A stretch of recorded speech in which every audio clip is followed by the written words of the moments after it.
Here is the oldest existing street in the U.S. called Avila Street. This street is one, I would go down it, but it hates my tires and my spokes and rims. But this is a great street to walk down. There's a lot of beautiful museums, restaurants, great shops. This is the original calling for the streets. This is how they would introduce streets back in the day. They would have, What's it called? columns. This is Avila's, named after Pedro and Menendez Avila's, the statue in front of the statue. Yeah, okay. This is named after him. And so at the time, you can see how there were wood planks in there, but they were much shorter. We walked down and saw all So cool stuff. You've been down here, Yes, this is where you go and see where they have the dental instruments. Is this not where they have? We did. No. When I came, no, not we. Well, there is some cool museums in there. Yeah, where you can see. That's the street. Yeah. There's some amazing museums. I thought so, but no. I just And when I was telling you, there's a lot of buildings that are made of coquina. You see this that are covered. This whole building is coquina underneath. But they've covered it for its integrity. They wanted to preserve it, and then also they wanted to add the bright colors because that's what people think of when they think of Spain. But really, this is the whole city really looked like that, and all this coquina. And if you look at the coquina up close, you can really see that it really is just seashells. It's just a mixture of seashells and sand that solidified naturally over time. Oh my god! And so what they did is this is like these are gunshots where they have holes like that have just ricocheted off of this. This is like the toughest material known to man, one of them, and so that's why it's still here, and it really hasn't been touched that much by nature. So yeah. So you'll see more seashells than others, but they're all from the same quarries. Oh, there. Okay. Very.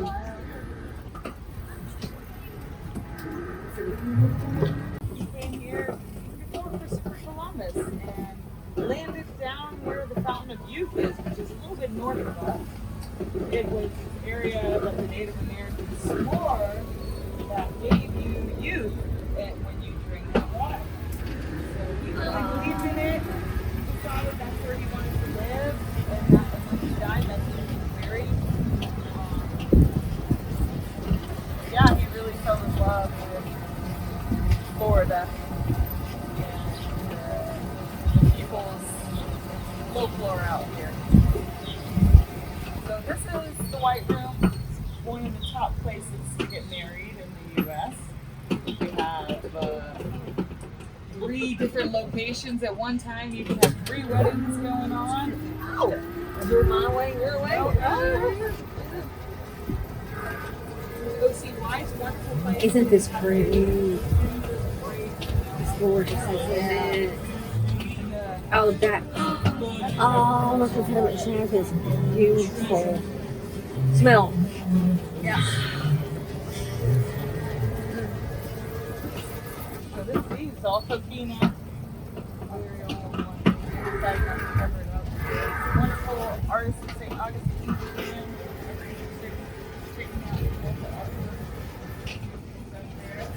I like to take people down the street because it's got a few different kinds of architecture.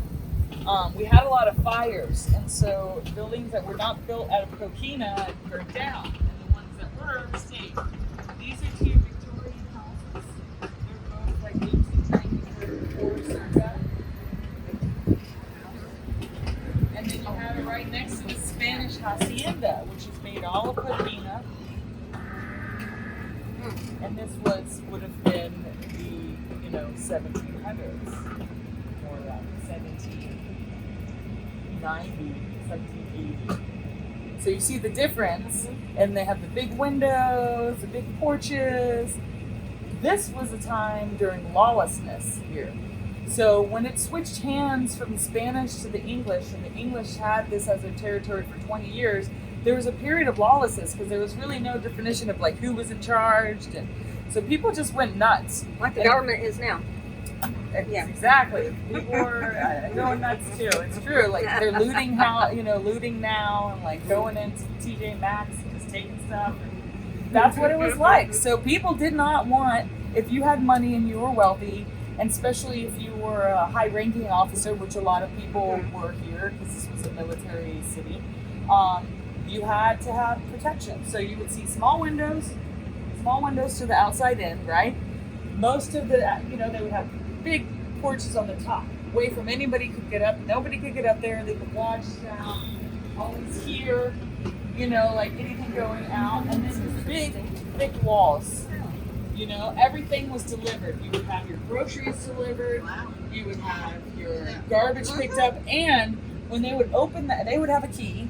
And when they would open that door, there was no access. There was still a door on the other side that was locked. So it was very high security. There would have been a giant garden like there's now. The family would have hung out all during the day. The women and the children would never leave the home unless they were going on a long trip. They would stay at home. Talk about COVID 2.0 all the time. So I think we had pretty good, even with TV and whatnot, because you can imagine, your mom, the mother being the homeschooler, doing everything and teaching the kids, and this is where they lived. And every once in a while, you would go on a family trip. Wow. Get out of the house. How about that? It wasn't nearly like kind of like free. So you see how giant this yard is. That is still, everything is secure. So this is Kenwood Inn. It's one of our longest running inns in the city. 1886. It's been providing a warm bed and a delicious meal for their guests. This would have been a place that you would have come to take a few days off, if you're traveling, to enjoy yourself, to maybe get some laundry done, to take a bath, to have delicious home cooked meals. It still kind of has that same vibe today. Look right there. Look right there. We see it at the same time. So this is probably Beautiful. That's the portrait I did. It's Right probably there. one of the most photographed houses in our city. This is called the Red Door House. Henry Flagler. I'm gonna get off just for a second. Yeah, you Yes. can definitely go. Henry Flagler built this for a French Contessa. So when she came, she was a socialite, and he was a socialite too. Whenever she came, she had a place to stay, and where would her friends come and stay at? His hotel. So she brought all the people from Europe to come stay at the hotel because she had this beautiful house. She loved gardens, so and you got to check it out. It's beautiful. And you can see in there. They're lovely. I took them on a tour before. It's a private residence. Oh my God. How gorgeous.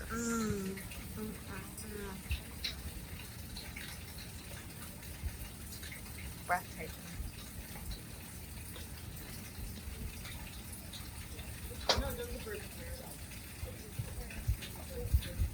Car will like jump up to the window in this beautiful home. But they're gonna make it an extension to their beautiful hotel, still maintaining, the historic value here. And I love this street. This is green. Like this another street. You see all kinds of different architecture. All the houses here are the original homes. A lot of Victorian houses. So here in St. Augustine, we have the largest collection of Victorian houses in the U.S. Mainly in Lincolnville, where I live. My house is 130 years old. My neighbors is 140, 130. Like everyone's just like, how old is your house?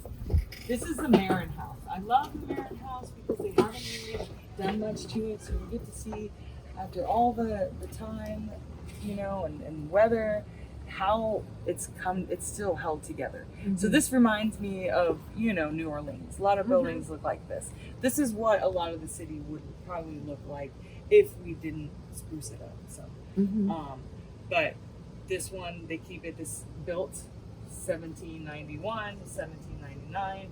And then you can see they had an addition added on later on, but not until the 1800s, the late 1800s to the Victorian. They built this whole big thing. And so you can, this is a place you can stay. If you really want to have the old Marin house, that's a special room that you can stay in here. So here's another Spanish house. Once again, small windows from the outside in. This would have had a big, fence around it, but it's no longer there. Either they tore it down or it fell down. And yeah, very little access from the outside in. The back, so, the balcony. The big garden. Here's the old Governor house.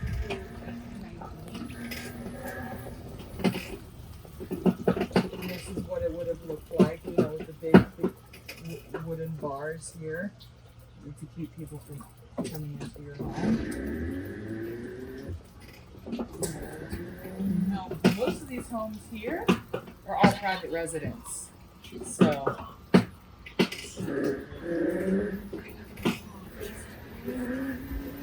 love these two homes together.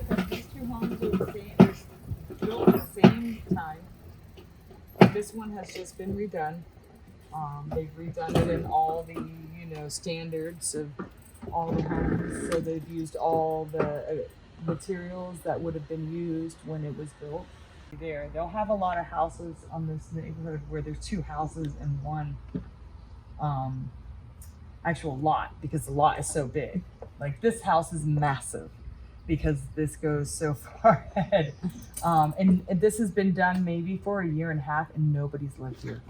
Really? It's not for sale. It's almost like their contractors are just like advertising, but nobody lives here. Only during Christmas, the guy dressed up like Santa comes out on the front and passes candy out, and that's it. I don't know what that's about. Wow.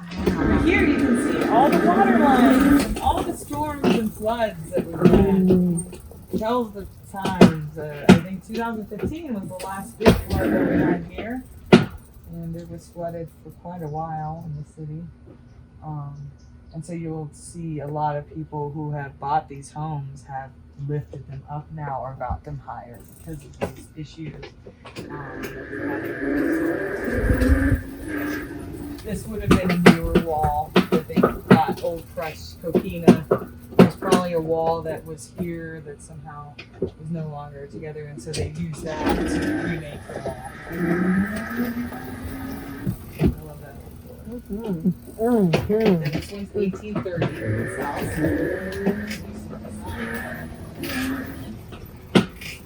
1820 or 1925 here. The Craftsman's house. This house was just put on stilts here, and then they put a garage around it. The guy his mother next door, his mother lives there, and he told me it's been flooded like 3 times majorly, and they just couldn't deal with it, so they put it on stilts. It was on stilts for quite a while, but then now they just built this so quickly. But this house is beautiful. It's, I believe, so. That door, oh my gosh. It is. Even the little, We're coming up to the oldest house in the U.S. and in the city. This is the backyard of the oldest house. Remember that's tree. It's quite old. Wow, it's a few hundred years old, that one.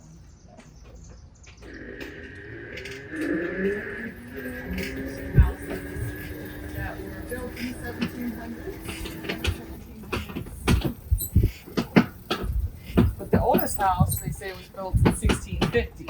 So it was originally 1 floor, 2 rooms, but over the hands, with the hands of Spanish, English, Spanish, and then the Americans, it's grown to 2 floors, has a wraparound porch and a garden. This is the gate wall around it.